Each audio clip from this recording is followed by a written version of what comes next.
इसको हम लोग कंसिडर कर लेते हैं, ये एक वीलैन है जिसको आईडी हम लोग दे देते हैं वीलैन 10। इसको हम लोग आईडी देते हैं वीलैन 20। अभी तक कितनी बात करते हैं, एक एक पीसी को जस्ट हम अपने अंडरस्टैंडिंग के लिए आईपी दे देते हैं 192.168.10.1। इसको फिर दे देते हैं 192.168.10.11। नहीं जब डिफरेंट नेटवर्क करेंगे फिर तो वीलैंस बनाने की जरूरत ही नहीं पड़ेगी ना।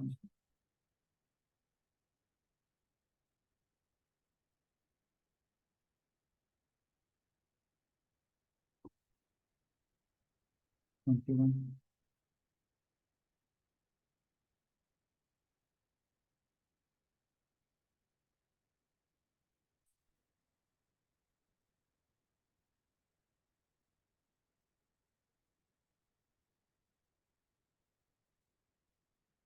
31।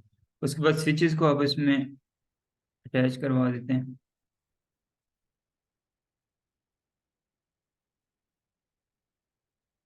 अब जब ये कनेक्टिविटी होगी, अभी इस पूरे नेटवर्क में जो भी डिवाइसेस होंगी वो आपस में कम्युनिकेट कर पाएंगी।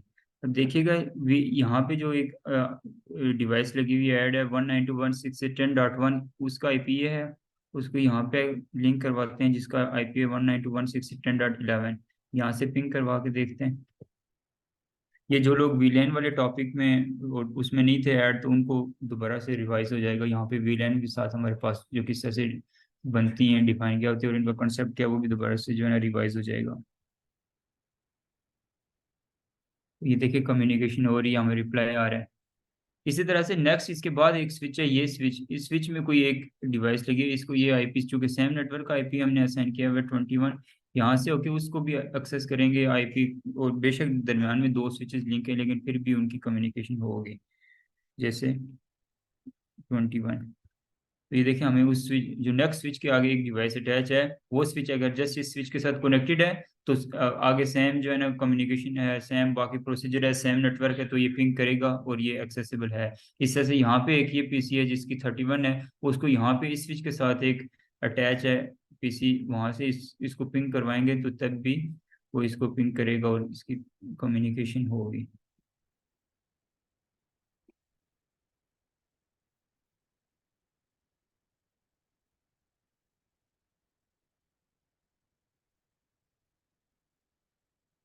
.31, ये देखिए हमें रिप्लाई आ रहा है। अब हमने सबसे पहले वीलैंस बनाने का मकसद वही हम लोग देख लेंगे कि हमने जो सेम नेटवर्क्स हैं इनकी कम्युनिकेशन को रोकना है। जैसे कि मैंने बताया कि पहली 10 पोर्ट्स जो है ना हमने वीलैन 10 को असाइन कर दी, नेक्स्ट 10 पोर्ट्स जो हम लोगों ने वीलैन 20 को असाइन कर दी। असाइन कर देते हैं, ये सबसे पहले इसकी कॉन्फ़िगरेशन के अंदर जाते हैं।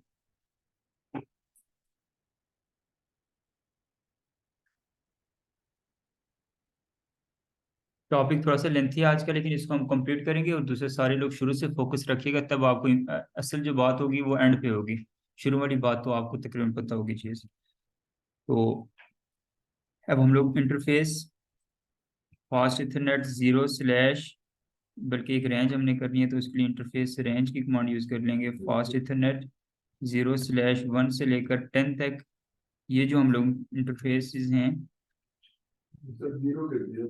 हाँ ये, इसको स्विच पोर्ट एक्सेस में हम लोग लेके आ जाएंगे और फिर हम लोग इसको एक्सेस दे देंगे वीलैन 10 के एक्सेस दे देंगे। इसी तरह से नेक्स्ट जो हमारे पास ये वाली, अब ये देखें वीलैन अपडेट हो रही है तो इस वजह से ये अब ये स्टेटस ऑरेंज शो कर रहा है, इसमें टाइम लेगा 30 सेकंड। इस तरह से नेक्स्ट जो 10 पोर्ट्स हैं 11 से लेकर 20 तक, उसको हम लोग वीलैन 20 को असाइन कर देते हैं। इंटरफेस रेंज फास्ट इथरनेट 0/11 से लेकर 20 तक, स्विच पोर्ट मोड एक्सेस, और फिर हम लोग इसको एक्सेस दे देंगे वीलैन 20। अब हम लोग चेक करते हैं क्या ये वीलैंस क्रिएट हो गई। तो VLAN 1 बाय डिफॉल्ट थी, जो पोर्ट्स हमने नहीं यूज़ की, लाइक 21 से लेकर 24 तक और गीगाबिट की, वो यहाँ पे आ गई।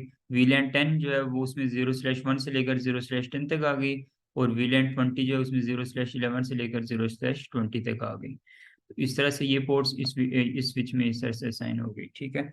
अब यहाँ पे डिफरेंट वीलैंस बन गई। पहले यहाँ पे ये जो VLAN 10 में यहाँ पे जो पीसी अटैच था वो पूरे नेटवर्क में कम्युनिकेट कर रहा था, पूरे, यानी यहाँ पे कोई पीसी हो उसके साथ भी कम्युनिकेट कर रहा था, यहाँ पे भी और यहाँ पर भी। क्या अब दोबारा पिंग करवा के देखते हैं इस पीसी को, क्या वो पिंग करेगा, यानी कम्युनिकेट होगा। पिंग, जब भी पिंग से मुराद क्या होती है, क्या वो कम्युनिकेशन उनकी पॉसिबल है या नहीं है। तो VLAN 20 का ये पीसी है जिसकी आईडी है 192.168.10.11। अब यहाँ से हम लोग इसको पिंग करके देखेंगे। 168.10.11।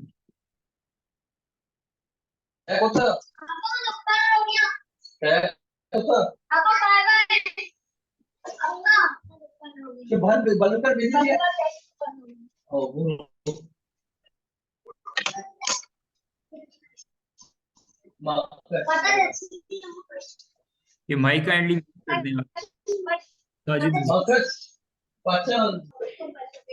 ये होश नहीं है फिर, मेरे ख्याल में पता ही नहीं है।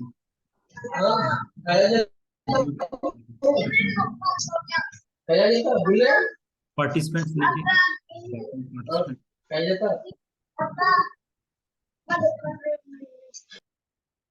ठीक है।